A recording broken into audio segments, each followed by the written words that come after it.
चलिए ध्यान दीजिए, आज हम लोगों का दूसरा क्लास है। तो जैसा कि सबको पता होगा कि हमारा 11th का क्लास स्टार्ट हो चुका है, जिसका पहला क्लास हम लोग कल देख चुके हैं। आज 11th का दूसरा क्लास हम लोग लेने जा रहे हैं। हम लोग पहला क्लास में देखे थे फिजिक्स क्या होता है, फिजिक्स के सिलेबस के बारे में जाने थे, एग्ज़ाम के पॉइंट ऑफ व्यू से कैसे पूछे जाते हैं प्रश्न, वो सारे चीज़ देखे थे। फिजिक्स का परिभाषा देखे थे हिंदी में और इंग्लिश में, और फिजिक्स के पिता कौन होते हैं, फादर ऑफ फिजिक्स के बारे में जाने थे, और फिजिक्स के इतिहास के बारे में जाने थे। फिजिक्स होता क्या है और फिजिक्स आया कहाँ से, है ना। ये सब बातें हम लोग जाने थे। तो क्या आप लोग में से कोई उधर से मैसेज करके, चैट करके लिख सकते हैं फिजिक्स किसे कहते हैं, फिजिक्स की परिभाषा क्या है। कल जो बच्चे क्लास कर चुके हैं उनके लिए मैं बोल रहा हूँ, कल कौन कौन क्लास किए हैं एक बार थंब दे देंगे, और फिजिक्स का परिभाषा कौन कौन बता सकते हैं, जो बता सकते हैं उधर से लिख के भेजिए, है ना। तो कल हम लोग देख रहे थे, नहीं चल रहा है,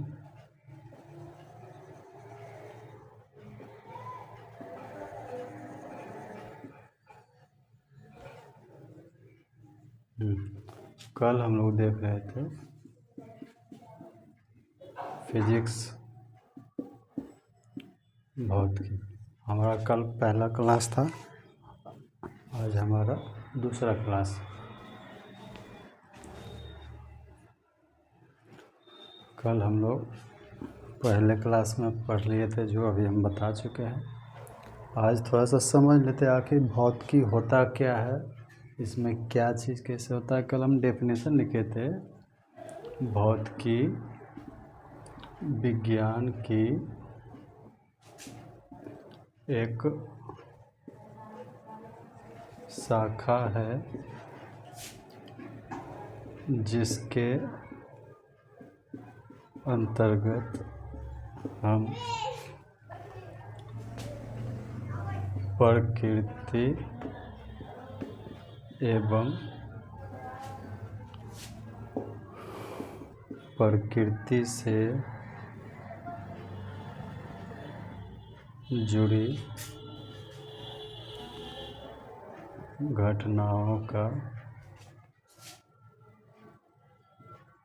अध्ययन करते हैं।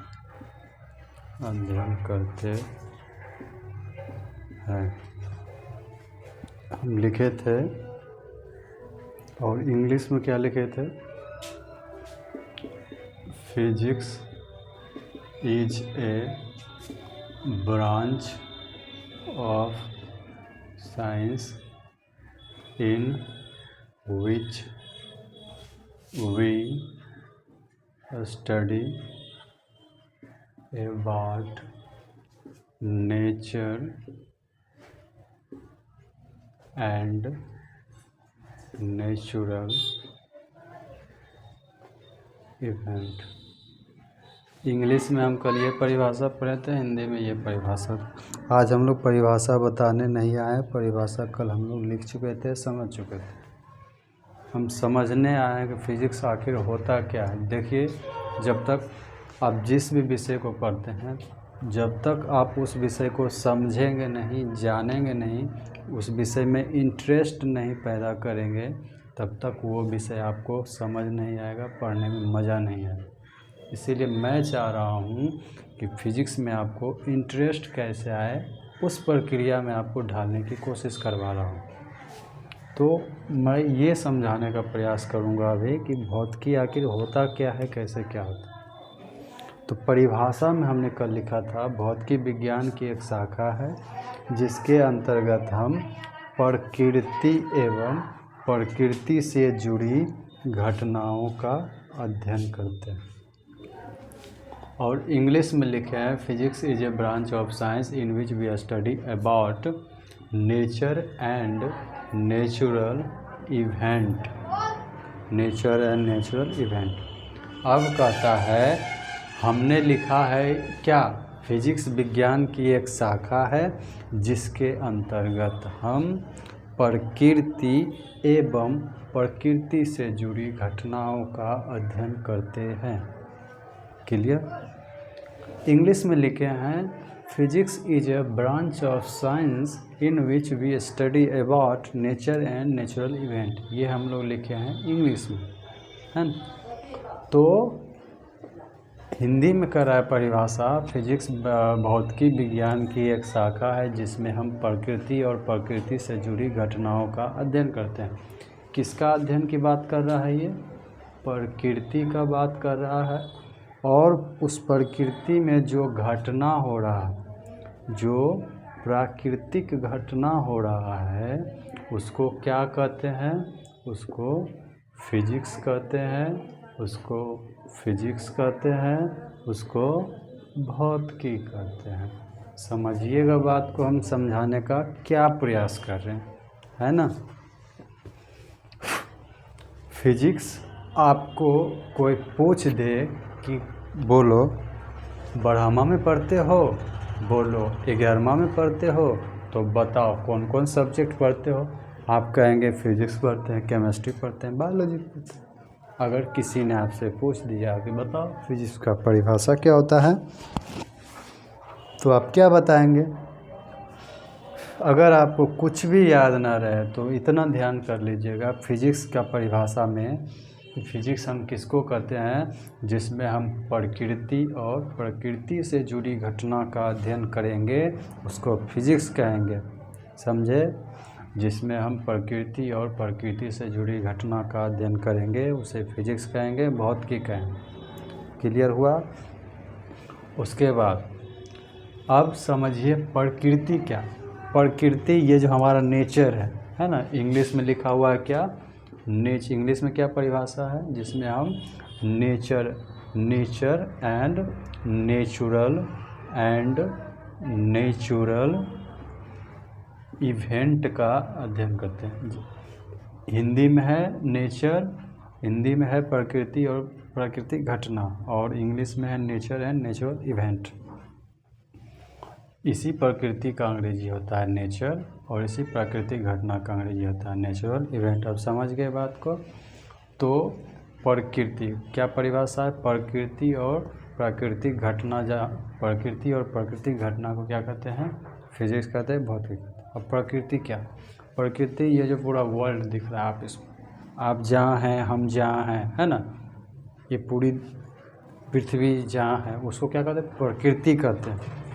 और उस प्रकृति में, इस संसार में, प्रकृति माने संसारी धरती, प्रकृति क्या बोले परिभाषा, प्रकृति और प्रकृति से जुड़ी घटनाओं को क्या कहते हैं, फिजिक्स कहते हैं। प्रकृति ये पूरा वर्ल्ड हो गया, है ना।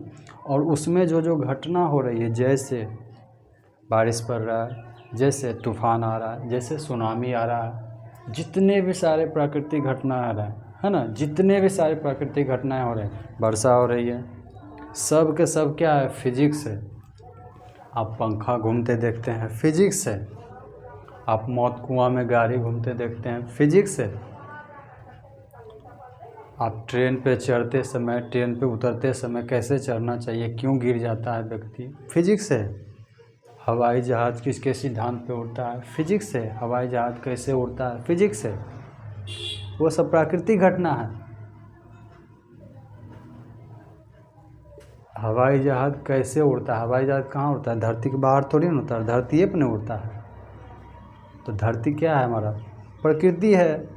और उसमें कौन सी घटना हो रहा है, हवाई जहाज़ उड़ रहा है, प्राकृतिक घटना नहीं है, प्राकृतिक घटना।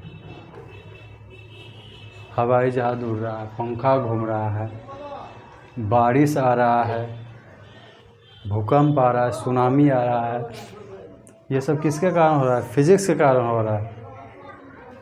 आंधी आती है, छतरी उड़ जाता है बर्नौली पर में, है ना। तो ये सारी प्रकृति और उसमें होने वाली घटना, है ना। यहाँ हम प्रकृति और प्रकृति से जुड़ी घटना है, हम यहाँ ये चीज़ गलत लिख दिए हैं थोड़ा सा। कहता है प्रकृति और प्रकृति में होने वाली सारी घटना, प्राकृतिक घटना नहीं, प्रकृति और प्रकृति में होने वाली, एक मिनट रुक जाइएगा, कह रहा है प्रकृति और प्रकृति में होने वाली सारी घटना क्या कहलाएगा, फिजिक्स। तो जितना भी सारा कुछ हमने अभी बताया, जहाज़ कैसे उड़ता है, पंखा कैसे चलता है, मौत कुआं में गाड़ी कैसे चलता है, कोई भी आदमी गेंद ऊपर उछालता है तो उसके हाथ में कैसे आ जाता है, अचानक बाइक चला रहे हैं और मान लीजिए 40 के स्पीड से है, अचानक से 60 कर दिए तो जो पीछे वाला दोस्त है वो कहाँ चल जाएगा उड़िया के, है ना। हवाई जहाज़ कैसे उड़ता है, ये सब फिजिक्स है। जितना भी आप सारा चीज़ देख रहे हैं, जितना भी आसपास का घटना देख रहे हैं, सब के सब फिजिक्स है, समझ रहे। तो प्रकृति और प्रकृति में होने वाली जितनी भी घटना है, सब के सब फिजिक्स है। नेचर मतलब नेचर में जितना भी नेचुरल घटना हो रहा है, सब के सब फिजिक्स है। चाहे पंखा चले, चाहे मौत कुआं में गाड़ी चले, चाहे हवाई जहाज उड़े, चाहे किसी का झोपड़ी उड़े, है ना। बर्नौली प्रमेय से झोपड़ी उड़ता है, आपको पता होगा, अभी पता नहीं होगा, पढ़ेंगे तो पता हो जाएगा। सारा चीज़ हम लोग कॉन्सेप्चुअल तरीके से पढ़ेंगे। तो हमें उम्मीद है इतना जो बात समझा अभी फिजिक्स के बारे में, आपको समझ आया होगा कि फिजिक्स होता क्या है। प्रकृति, ये संसार की दुनिया में जितना भी घटना होता है, सब के सब फिजिक्स है। पंखा चले, मौत कुआं में गाड़ी चले, ट्रेन पर चढ़ते हैं तो कहता है कि चलती गाड़ी में नहीं चढ़ना चाहिए, चलती गाड़ी में नहीं उतरना चाहिए, फिजिक्स है भाई, है कि नहीं, फिजिक्स है। हवाई जहाज़ कैसे उड़ जाता है, वो फिजिक्स है, उसमें भी फिजिक्स लगा हुआ है। तो हमें उम्मीद है यह बात आपको समझ आई होगी। अब हम लोग अपने क्लास को आगे की ओर बढ़ाते हैं, ठीक है ना।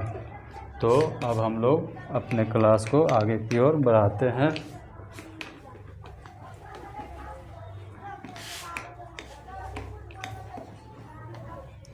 कल हम लोग यह भी देख चुके थे कि फादर ऑफ फिजिक्स कौन है, कोई बताएंगे ज़रा फादर ऑफ फिजिक्स कौन है। हमने 3 आदमी का जिक्र किया था। पहला था निकोलस कोपरनिकस, जिसको कि मृत्यु दंड दे दिया गया था, तो उसका वैज्ञानिक में नाम नहीं आता। दूसरा था गैलीलियो, जिसने दूरबीन बनाया, तो पहला फादर ऑफ फिजिक्स में उसका नाम आता है। दूसरा आया था आइंस्टीन, न्यूटन का नाम आता है। और तीसरा आया था आइंस्टीन, तो आइंस्टीन का नाम आता है। 3 गो फिजिक्स के फादर के रूप में आते हैं, जाने जाते हैं, है ना। और गैलीलियो था 1900 के ऊपर से फेज का, न्यूटन था 1900 के फेज का, और आइंस्टीन जो है 1900 से लेकर के अभी तक के फेज का है। तो आगे हम लोग देखते हैं फिजिक्स के जो नए टॉपिक हैं, उस पर हम लोग अच्छे से अब ध्यान देंगे। तो आइए हम लोग आगे के टॉपिक देखते हैं।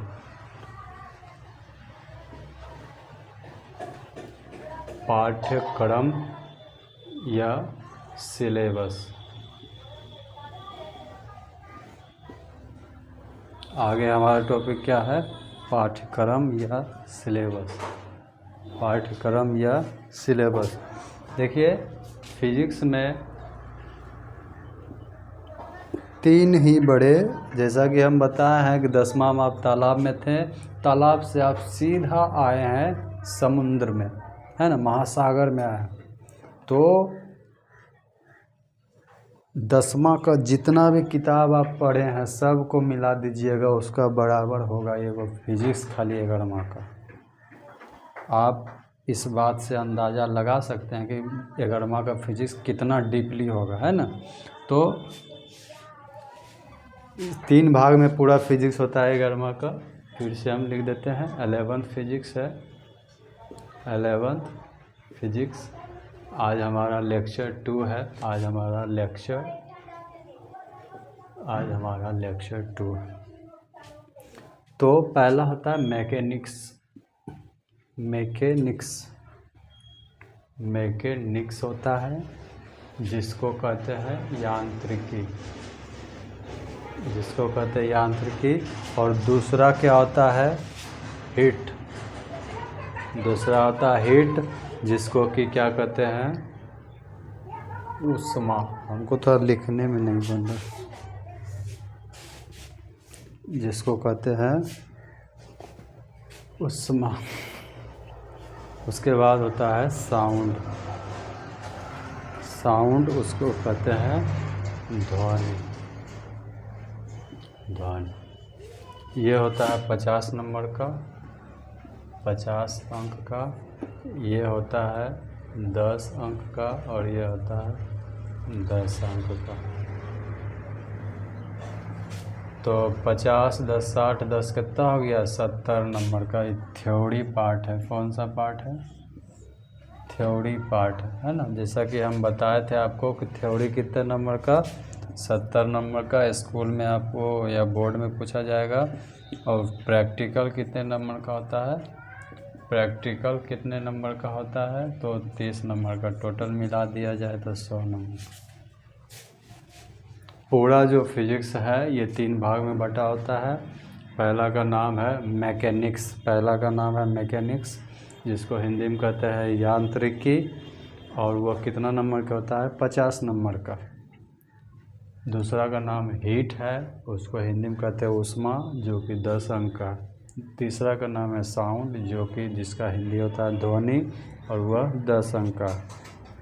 टोटल मिला दिया जाए तो 70 अंक होता है, और 70 अंक का हमको पढ़ना है। 70 अंक का परीक्षा बोर्ड में होता है, और 30 नंबर का प्रैक्टिकल होता है। टोटल मिला दें तो 100 होता है। पूरा फिजिक्स इन 3 भागों में ही बटा हुआ है। अभी आप केवल नज़ारा देख रहे हैं। इसमें जब एंट्री कीजिएगा तो ये चैप्टर ऐसे ऐसे ऐसे ऐसे बड़ा होते जाएगा, है ना। आप देखते होंगे किसी च्युइंगम देखे आप? च्युइंगम खाते हैं तो इस तरह गोल सा रहता है मुंह में पिचका हुआ। जब खींचते हो तो ऐसे ऐसे ऐसे ऐसे बहुत खिंचाता है। तो अभी मैकेनिक्स है, मैकेनिक्स खोल लेंगे। इसमें 10 चैप्टर 5 चैप्टर इतना लंबा आएगा, है ना, 15 चैप्टर। और जब हीट खोलेंगे तो उसमें चैप्टर आएगा। साउंड खोलेंगे उसमें चैप्टर आएगा, है ना। तो बड़ा बड़ा चैप्टर आएगा। तो मैकेनिक्स, इसका फिजिक्स का आधा पार्ट किस में होता है? मैकेनिक्स में, यांत्रिकी में होता है, जो कि 50 अंक का। दूसरा है हीट। जब मैकेनिक्स ख़त्म होगा समझिए फिजिक्स ख़त्म हो गया। उसके आधा फिजिक्स ख़त्म हो गया मतलब ख़त्म हो गया मैकेनिक्स। उसके बाद हीट, उसके बाद साउंड। जल्दी से इसको स्क्रीनशॉट ले लीजिए और घर में बैठ के अच्छे से उतारिएगा।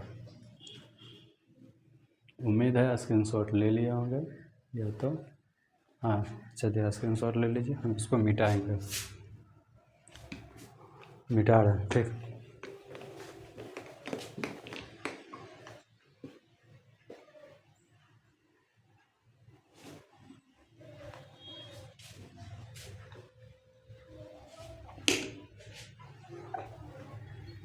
ऊपर में सिलेबस लिख दीजिएगा अच्छे से, है। और सिलेबस लिखने के बाद उसके बाद उसको लिखना।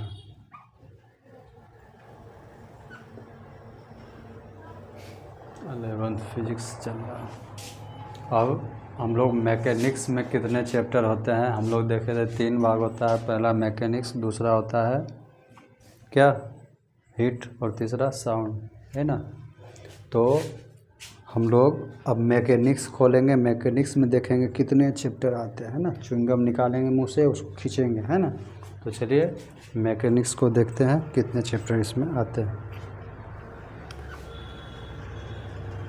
हाय हाय हाय हाय। मैकेनिक्स, इसको क्या बोलते हैं भाई? यांत्रिकी। इसको क्या बोलते हैं? यांत्रिकी।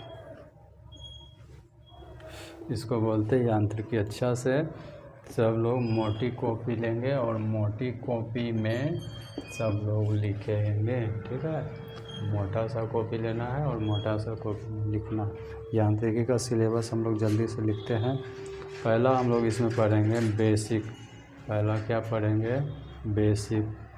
दूसरा हम लोग पढ़ेंगे अदिश और सदिश। अदिश और सदिश। दूसरा हम लोग पढ़ेंगे अदिश और सदिश। तीसरा हम लोग पढ़ेंगे सरल रेखा में गति। सरल रेखा में गति। चौथा हम लोग पढ़ेंगे गुरुत्वाकर्षण के अधीन गति। गुरुत्वाकर्षण के अधीन गति। गुरुत्वाकर्षण के अधीन गति। पाँचवा हम लोग पढ़ेंगे न्यूटन का गति नियम। पाँचवा पढ़ेंगे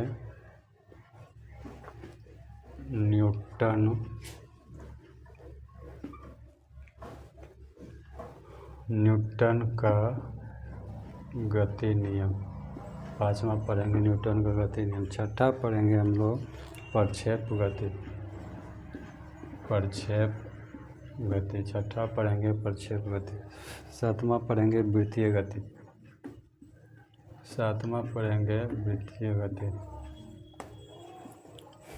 आठवां पढ़ेंगे घर्षण। आठवां पढ़ेंगे घर्षण।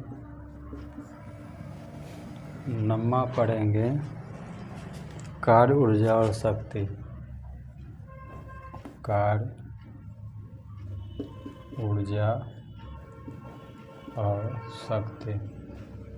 कार्य, ऊर्जा और शक्ति। 10वां पढ़ेंगे गुरुत्वाकर्षण। 10वां पढ़ेंगे गुरुत्वाकर्षण। दिख रहा है? आप अगर लिख सकते हैं तो साथ साथ लिखते चलिए, अगर नहीं लिख सकते हैं तो स्क्रीनशॉट ले लीजिए। नहीं लिख सकते हैं तो स्क्रीनशॉट ले लें। 10वां पढ़ेंगे गुरुत्वाकर्षण। और भी हमारा चैप्टर है, ये मत सोचिएगा कि हो गया है ना, और भी चैप्टर है इसमें। 11वां है मात्रक और बीमा।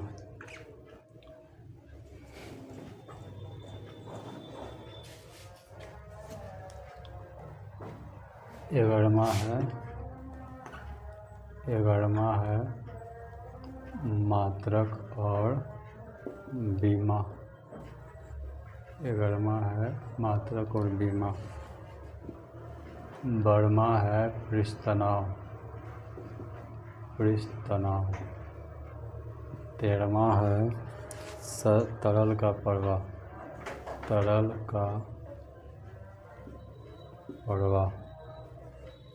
14वां है प्रत्यास्था। और 15वां है घूर्णन गति। 15वां है घूर्णन गति। 15वां है घूर्णन गति।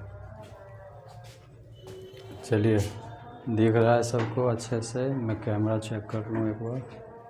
चलिए, सबको अच्छे से दिख रहा है। सब लोग ध्यान दीजिए, फालतू का बहस हम लोग कुछ भी नहीं करेंगे। टू द पॉइंट जो हमारा सिलेबस है उसका पढ़ाई करें, ठीक है? तो जैसा कि हम लोग बताया कि 3 गो पार्ट में पूरा फिजिक्स बटा हुआ है। पहला था मैकेनिक्स, दूसरा था साउंड, दूसरा था हीट और तीसरा था साउंड। और तीनों का जब ऑपरेशन करेंगे तो बड़े बड़े चैप्टर निकलेंगे। तो उसमें से पहला क्या था? मैकेनिक्स। हमने मैकेनिक्स लिखा प्यार से। और मैकेनिक्स आपको सूझ रहा है? दिख रहा है मैकेनिक्स? चलिए, सूझ रहा है। पहला है मैकेनिक्स। तो मैकेनिक्स हम लोग ओपन किए तो उसमें इतने सारे चैप्टर आए, ठीक ना? टोटल 15 चैप्टर हम लोग पढ़ेंगे। सबसे पहले हम लोग पढ़ेंगे बेसिक। दूसरा पढ़ेंगे अदिश और सदिश। तीसरा पढ़ेंगे सरल रेखा में गति। चौथा पढ़ेंगे गुरुत्वाकर्षण के अधीन गति। पाँचवा पढ़ेंगे न्यूटन का गति नियम। छठा पढ़ेंगे प्रक्षेप गति। सातवां पढ़ेंगे वृत्तीय गति। आठवां पढ़ेंगे घर्षण। नौवां पढ़ेंगे कार्य, ऊर्जा और शक्ति। 10वां पढ़ेंगे गुरुत्वाकर्षण। 11वां पढ़ेंगे मात्रक और बीमा। 12वां पढ़ेंगे पृष्ठ तनाव। 13वां पढ़ेंगे तरल का प्रवाह। 14वां पढ़ेंगे प्रत्यास्था। 15वां पढ़ेंगे घूर्णन गति, ठीक है? टोटल हम 15 चैप्टर पढ़ेंगे मैकेनिक्स में। ये केवल मैकेनिक्स का चैप्टर है।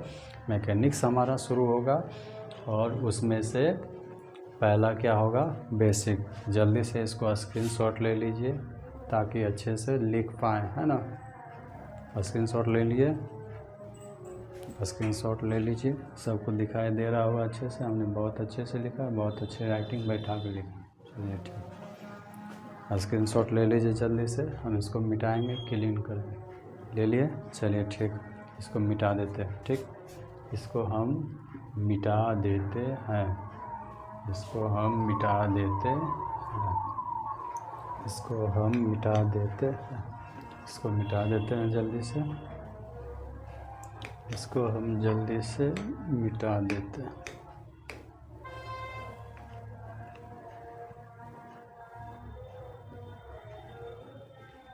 इसको हम जल्दी से मिटा देते हैं।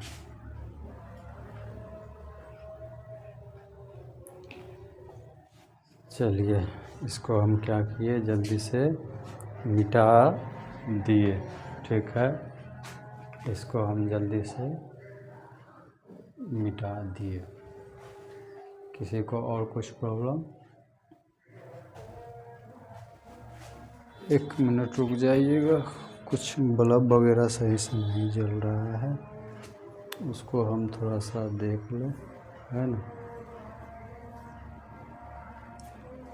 बल्ब वगैरह थोड़ा सही से नहीं जल रहा है, बल्ब नहीं जल रहा है, थोड़ा उसको देख लें। चलिए, सब ठीक। चलिए, अब हम लोग क्या चलेंगे, आपको तो पता चल ही गया होगा। तो मैकेनिक्स में अब हम लोग पहला चैप्टर चलेंगे, बेसिक। क्या चलेंगे? बेसिक।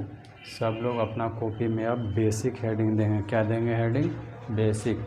ऊपर में लिखना है मैकेनिक्स, और उसका पहला चैप्टर क्या है? बेसिक। हम लोग बेसिक पढ़ेंगे अब, ठीक ना। बेसिक में क्या क्या होगा उसको पढ़ेंगे, वैसे वैसे करके जैसे जैसे आपका चैप्टर ख़त्म होगा वैसे वैसे वो जो लिखे हैं आप सिलेबस, उसमें टिक लगाइएगा। बेसिक ख़त्म होगा, लिखिएगा बेसिक ख़त्म, टिक लगा देना है। उसके बाद दूसरा चैप्टर ख़त्म होगा, अदिश सदिश, अदिश सदिश में टिक लगा देना। वैसे कर करके जिस दिन आपका पूरा टिक लग जाएगा तो मैकेनिक्स पूरा आपका ख़त्म हो जाएगा, समझ गए। तो चलिए हम लोग टॉपिक को ध्यान देते हैं। तो हमारा टॉपिक में क्या था? बेसिक। क्या था? बेसिक। क्या था? बेसिक। बेसिक सब लोग लिख दीजिए आगे ऊपर में। और इसमें हम लोग सबसे पहले देखेंगे बेसिक में ग्रीक अल्फ़ाबेट कुछ देखेंगे। क्या देखेंगे? अल्फ़ाबेट। अल्फ़ाबेट। अल्फ़ाबेट। ज़्यादा कुछ बोलना नहीं है, ज़्यादा कुछ सोचना नहीं है। जो लिखाया गया है ये मत समझिएगा कि हम आपके सामने पहली बार पढ़ा रहे हैं। आपसे पहले हम बहुतों को पढ़ा चुके हैं, है ना। हम यहाँ पर अपना एक्सपीरियंस गेन करने नहीं आए हैं, हम पढ़ा चुके हैं और अच्छे से पढ़ाते हैं। ऑफलाइन क्लास में अच्छे से पढ़ाते हैं, ठीक है ना। इसलिए हमको ज्ञान मत दीजिएगा कि कैसे पढ़ाना है, बस आप अच्छे से ध्यान दीजिएगा कि कैसे पढ़ना है, समझ गए। हाँ, हमको ज्ञान कोई मत दीजिएगा कि कैसे पढ़ाना है, बस आप पढ़ने पर ध्यान दीजिएगा, ठीक है ना। इससे ज़्यादा हम कुछ कह ही नहीं सकते, इससे ज़्यादा हम कुछ कह ही नहीं सकते। चलिए हम लोग ग्रीक भाषा में पढ़ेंगे। सबसे पहले W से लिखेंगे। W से क्या होता है? ओमेगा। इस तरह से लिखेंगे, उसको बोलते हैं टॉ। इस तरह से लिखेंगे, U को मोड़ देंगे तो म्यू। 0 के इसको ऐसे कर देंगे, इसको सिग्मा। इसको ऐसे कर देंगे तो इसको कहते हैं रो। इसको ऐसे करेंगे तो लिखते हैं डेल्टा। और इसको अगर ऐसे कर दे, ऐसे कर दे, V को मोड़ देंगे तो हो जाएगा न्यू। V को मोड़ देंगे तो हो जाएगा न्यू। और उसके बाद ऐसे कर देंगे हम लोग तो इसको कहते हैं ईटा। इसको क्या कहते हैं? ईटा। उसके बाद अगर हम लोग इसको ऐसे कर दें तो इसको क्या कहते हैं? थीटा। इसको क्या कहते हैं? थीटा। और इसको या ऐसे भी आप लिख सकते हैं थीटा, है ना। उसके बाद इसको क्या कहते हैं? उतार। सब लोग जानता है इसको क्या कहते हैं? अल्फ़ा। इसको क्या कहते हैं? अल्फ़ा। और अगर ऐसे कर दें तो क्या कहते हैं इसको? बीटा। क्या कहते हैं? बीटा या बीटा या कहेंगे बीटा। चलिए, और अगर ऐसे कर दें तो इसको क्या कहते हैं? गामा। ऐसे कर दें तो क्या कहते हैं? गामा। और ऐसे कर दें तो क्या कहते हैं इसको? लैम्डा। क्या कहते हैं इसको? लैम्डा। सबको दिखाई दे रहा है? चलिए दिखाई दे रहा। जैसा कि समझाया गया है कि मैकेनिक्स का पहला चैप्टर शुरू हुआ है जिसका नाम है बेसिक। बेसिक में सबसे पहले हम लोग क्या पढ़ेंगे, ग्रीक अल्फ़ाबेट पढ़ेंगे। क्या पढ़ेंगे, ग्रीक शब्द कुछ पढ़ेंगे जिसको अंग्रेजी में क्या कहते हैं, अल्फ़ाबेट, है ना, ALPHABET, अल्फ़ाबेट। कहता है अगर W को ऐसे मोड़ दिया जाए तो उसको कहते हैं ओमेगा। कुछ बोलना नहीं है, हमको लेक्चर नहीं देना है कैसे पढ़ाना है, केवल जो भी हम पढ़ा रहे हैं, जो भी अगरमा के सिलेबस में है वही हम पढ़ा रहे हैं, ठीक ना। आलतू फालतू चीज़ हम नहीं पढ़ा रहे हैं, ठीक है ना, इतना जान लीजिएगा। ये मत सोचिएगा वह की पढ़ा रहा है, इसको पढ़ाने आता। अगर आप जहाँ पढ़े हैं 11th, अगर ये नहीं पढ़ाया गया है तो आपको ठगा गया है, आपसे रुपया सिर्फ ठगा गया है ना, पैसा लिया गया है सिर्फ आपसे, ठीक ना। अगर आपको यह नहीं पढ़ाया गया तो आपसे सिर्फ ठगा गया, पैसा लेके ठग लिया आपको, है ना। मुबारक हो, आप ठगा चुके हैं। ये 11वां के सिलेबस में है, इसे पढ़ना होता है, इसीलिए आइए ध्यान दीजिए। अगर W को मोड़ दिया जाए तो उसको ओमेगा कहते हैं, इसको अगर ऐसे कर दिया जाए इसको टाउ कहते हैं, अगर U को मोड़ दिया जाए तो उसको म्यू कहते हैं, और 0 पर ऐसे कर दिया जाए तो इसको सिग्मा कहते हैं, और ऐसे इसको कर दिया जाए तो इसको कहते हैं रो। ऐसे इसको कर दिया जाए तो इसको क्या कहेंगे, रो बैठ के रो, है ना। अगर ऐसे कर दिया जाए तो इसको क्या कहेंगे, डेल्टा। और V को अगर मोड़ देंगे तो उसको क्या कहेंगे, न्यू। उसके बाद N को अगर ऐसे थोड़ा सा कर देंगे इसको ईटा बोलेंगे। अगर आप इसको सब कोई जानता है, ऐसे करेंगे तो इसको थीटा कहते हैं। ऐसे लिखेंगे तो इसको सब जानते हैं, अल्फ़ा कहते हैं। ऐसे लिख देंगे, B को अगर पैर खींच देंगे थोड़ा सा, इसको बीटा कहते हैं, सब लोग जानते हैं। और ऐसे Y को अगर खींच देंगे तो क्या कहते हैं, इसको गामा, सब जानते हैं। और Y को अगर उल्टा करके लिखेंगे तो इसको कहते हैं लैम्डा। हमें उम्मीद है सब जल्दी से जल्दी पहले इसको स्क्रीनशॉट ले लीजिए, और अच्छे से कॉपी में, सबका कॉपी मोटा सा कॉपी होना चाहिए। ऊपर में 11th लिखेंगे, पूरा 11th उसी में लिखना है। सब लोग स्क्रीनशॉट ले लिए हैं, सबको साफ साफ दिखाई दे रहा है, हाँ। चलिए ठीक है, स्क्रीनशॉट ले लीजिए। हमें उम्मीद है आपको यह क्लास जल्दी से मेरे साथ दोहराइए तो इसको ओमेगा कैसे पढ़ना है इसको 5 बार जल्दी से पढ़िए। मेरे सामने 5 बार पढ़िए ईमानदारी से, हम गिन रहे हैं। चलिए जल्दी जल्दी पढ़िए, मेरे सामने जल्दी जल्दी पढ़िए, इसको जल्दी जल्दी पढ़िए। हाँ 5 बार पढ़ना है ना। चलिए ठीक है, पढ़ रहे हैं सब। हाँ एक बार मैं फिर से पढ़ देता हूँ। ओमेगा को W को मोड़ देना है, टाउ को ऐसे लिखना है। अगर U को मोड़ दिया जाए उसको म्यू कहते हैं, 0 को ऐसे घिस दिया जाए सिग्मा कहते हैं, और रो को ऐसे कर दिया जाए उसको रो कहते हैं, ऐसे कर दिया जाए डेल्टा कहते हैं। V को मोड़ दिया जाए न्यू कहते हैं, N को मोड़ दिया जाए ईटा कहते हैं, और 0 को ऐसे कर दिया जाए थीटा। जानते हैं इसकी तीनों की चिंता है। इसको अल्फ़ा, इसको B को ऐसे घिसोगे बीटा, Y को घिसोगे गामा, और Y को उल्टा करोगे लैम्डा, ठीक। हमें उम्मीद है आज का क्लास आपको अच्छे से समझ आया होगा। बाकी बात हम पहले भी बताए हैं कि हम फालतूगिरी करने नहीं आए हैं, पूरा 11th ख़त्म करने आए हैं, और ख़त्म करेंगे उसके बाद ही हमारा 12th शुरू होता है। हम कोई नए नहीं पढ़ा रहे, हम लोग ऑफलाइन बैच में पढ़ाते हैं, अच्छे से पढ़ाते हैं। बाकी बात इतना ही कहेंगे, अगर समझ आता है तो रोज़ जुड़िए, रोज़ पढ़िए। समझ नहीं आता है तो जहाँ पढ़ना है वहाँ पढ़िए, है ना। हम थोड़ी कुछ कहेंगे, अगर समझ आता है तो रोज़ पढ़िए, समझ नहीं आता है नहीं पढ़िए, ठीक है। आज के लिए इतना ही। बाकी बात वीडियो कैसा लगा, पढ़ाई कैसा लगा, उसके बारे में कमेंट ज़रूर कीजिएगा। आपके कमेंट करने से हमें हौसला और जुनून मिलेगा, अगला क्लास और बेहतरीन तरीके से लाने का प्रयास करेंगे, है ना। बाकी बात आपको कैसा लगा वीडियो कमेंट ज़रूर कीजिएगा। चैनल पर नए हैं सब्सक्राइब कीजिएगा, और लाइक वाइक जो होता है वो तो आप जानते ही हैं ना। अच्छा लगे तो सपोर्ट कीजिए दिल से, है ना। अच्छा नहीं लगे तो बोल दीजिए अच्छा नहीं लग रहा है कि नहीं। तो आज के लिए यहीं तक, बाकी बात मिलते हैं नेक्स्ट वीडियो में। धन्यवाद, थैंक यू सो मच। चलिए ठीक है। सब लोग अच्छे से कॉपी बना लेंगे और सब लोग याद कर लेंगे। ठीक है, चलिए।